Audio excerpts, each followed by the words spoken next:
राधे राधे दोस्तों, आप सभी का एक बार फिर से स्वागत है मेरे चैनल हरिवंशी पर। तो जैसा कि पिछले एपिसोड में हमने देखा था, संजय धृतराष्ट्र से बता रहे हैं कि अर्जुन जी भगवान श्री कृष्ण से सीधे सीधे मना कर दिए हैं युद्ध करने के लिए। और उनका विषाद देखकर श्री कृष्ण अर्जुन जी पर हंसते हुए उन्हें आगे समझाते हैं। तो चलिए आज के वीडियो में हम देखेंगे कि अब इसके आगे हमारे श्री कृष्ण अर्जुन जी को किस प्रकार ज्ञान देते हैं। श्री भगवान उवाच, श्री कृष्ण कहते हैं, हे अर्जुन, इसमें इतना शोकित होने वाली कोई बात नहीं है जितना कि तुम शोकित हुए जा रहे हो।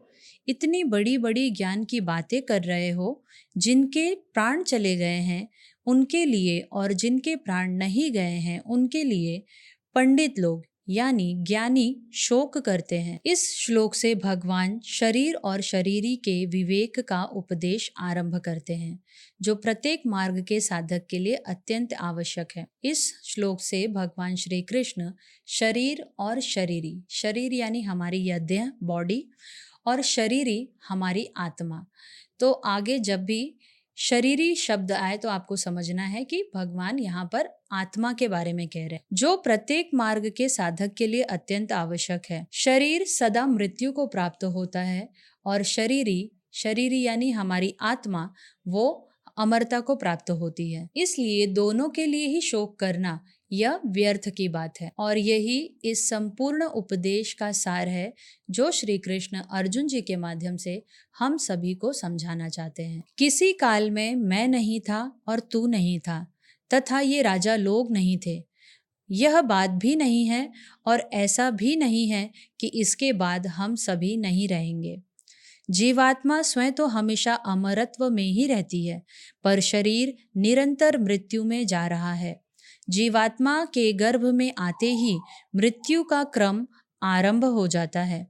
गर्भावस्था मरती है तो बाल्यावस्था आती है, बाल्यावस्था मरती है तो युवावस्था आती है, युवावस्था मरती है तो वृद्धावस्था आती है, वृद्धावस्था मरती है तो देहांतर यानी मृत्यु, शरीर देहांतर में चला जाता है, अर्थात दूसरे जन्म की प्राप्ति हो जाती है। इस प्रकार शरीर की अवस्थाएं बदलती हैं, पर उसमें रहने वाला शरीरी यानी आत्मा ज्यों की त्यों रहती है, क्योंकि शरीर और शरीरी दोनों के विभाग ही अलग अलग हैं। अतः साधक अपने को कभी शरीर न माने। यहाँ पर भगवान श्री कृष्ण अर्जुन जी के माध्यम से हम सभी को शरीर और शरीरी का भेद समझा रहे हैं। हम साधारण मनुष्य ये सोचते हैं कि ये मैं हूँ, पर एक्चुअल में हम ये नहीं हैं। ये शरीर हमें सिर्फ और सिर्फ भगवत प्राप्ति के लिए दिया गया है, पर अंदर जो आत्मा है वह श्री कृष्ण है। श्री कृष्ण ही हर शरीर में बैठे हुए हैं, चाहे वो मनुष्य की शरीर हो या किसी पशु की, किसी पक्षी की, किसी कीड़े मकोड़े की। हर जगह श्री कृष्ण ही विद्यमान है, उनके सिवा और कुछ भी नहीं है। तो भगवान श्री कृष्ण हमें यही ज्ञान दे रहे हैं कि शरीर और शरीरी दोनों अलग हैं। शरीरी है आत्मा, चेतन विभाग, और शरीर है जड़ विभाग। संसार की समस्त परिस्थितियां आने जाने वाली, मिलने बिछुड़ने वाली हैं। मनुष्य यह चाहता है कि सुखदायी परिस्थिति बनी रहे और दुखदायी परिस्थिति न आए, परंतु सुखदायी परिस्थिति जाती ही है और दुखदायी परिस्थिति आती ही है। यह प्राकृतिक नियम है अथवा मेरा मंगलमय विधान है।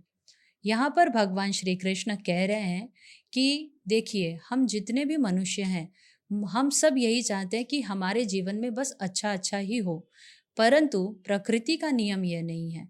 प्रकृति का नियम है कि आज सुख है तो कल दुख है, और कल दुख है तो परसों सुख है। तो ये क्रम, जो प्रकृति का जो नियम है, संसार चक्र, ये यूं ही चलता रहता है।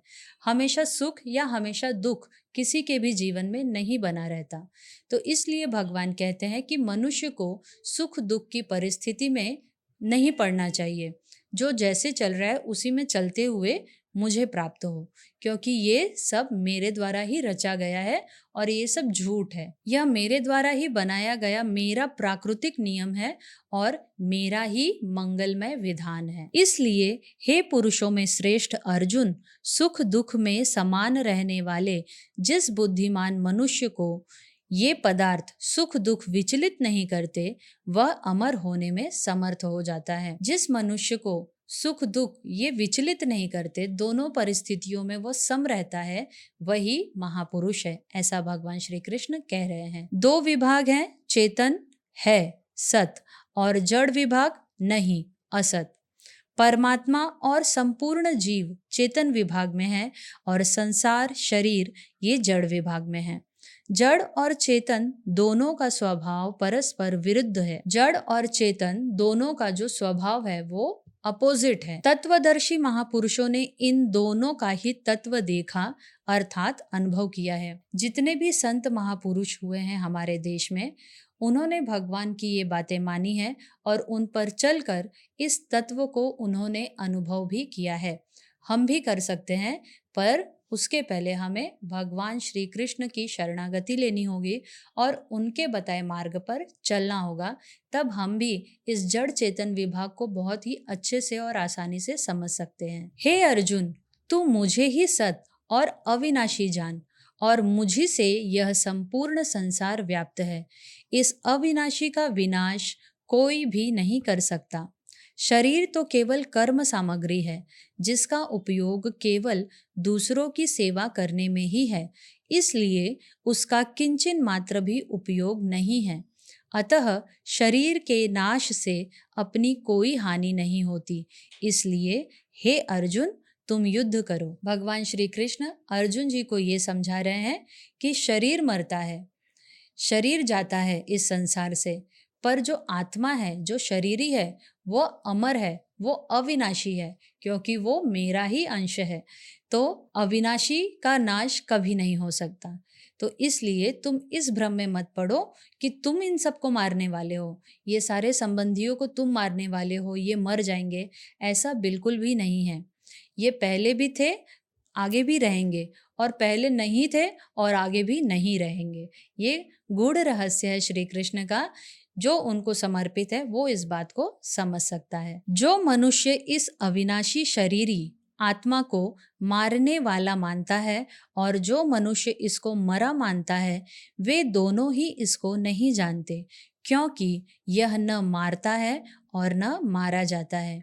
यहाँ पर भगवान श्री कृष्ण आत्मा के लिए कह रहे हैं कि जो आत्मा है वह ना किसी को मारती है और ना स्वयं मरती है, क्योंकि वह अविनाशी है। यह आत्मा न कभी जन्मती है और ना ही मरती है, तथा यह उत्पन्न होकर फिर होने वाला नहीं है। यह जन्म रहित, नित्य निरंतर रहने वाला, शाश्वत और अनादि है। शरीर के मारे जाने पर भी आत्मा नहीं मरती। उत्पन्न होना, सत्ता वाला दिखना, बदलना, बढ़ना, घटना और नष्ट होना, ये 6 विकार शरीर में ही होते हैं। आत्मा में ये विकार कभी हुए ही नहीं, कभी होंगे नहीं, कभी हो सकते ही नहीं। यहाँ पर भगवान श्री कृष्ण ने बताया है कि हमारे इस शरीर में 6 विकार हैं। उत्पन्न होना, सत्ता वाला दिखना, बढ़ना, घटना, नष्ट होना और बदलना।